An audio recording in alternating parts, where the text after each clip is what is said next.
Welcome. In front of me is a Samsung Tab Active, and today I will show you how you can put this device into safe mode.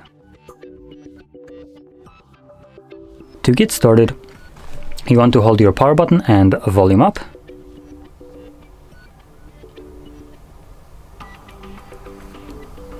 Or is it volume down? Oh, it's volume down. So yeah, hold the power button, volume down, and this will bring up your boot options. And here you want to hold power off. This will then, as you can see, change into safe mode. Tap again to restart your tablet in safe mode. Downloaded apps will be temporarily disabled to help you troubleshoot your tablet. So we're just going to tap on that once more to initiate that reboot.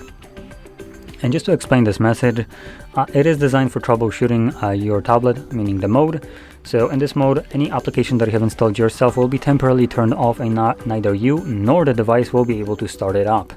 So the device kind of becomes limited. It only allows you to use a couple pre-installed applications, and even majority of the Samsung applications will be turned off in this mode.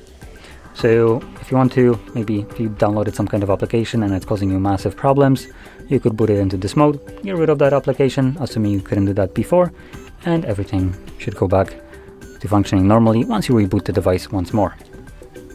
So here we have our safe mode. You can see it based on this marking right here, and also based on the missing applications. Or maybe not missing, but grayed out. Now, widgets don't work either, as you can see, and any application that looks like this is our browser from Samsung, and if you try to open it up, as you can see, it gives you the pop-up, downloaded apps disabled in safe mode.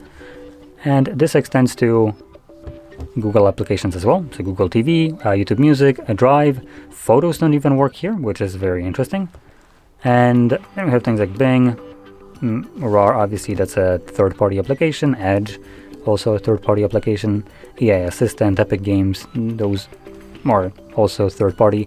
But interestingly, we also have applications like Calculator that are turned off in this mode.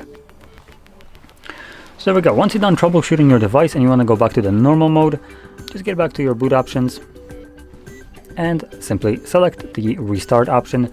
Once the device boots back up, it automatically goes back to normal mode. So with that being said, if you found this very helpful, don't forget to hit like, subscribe, and thanks for watching.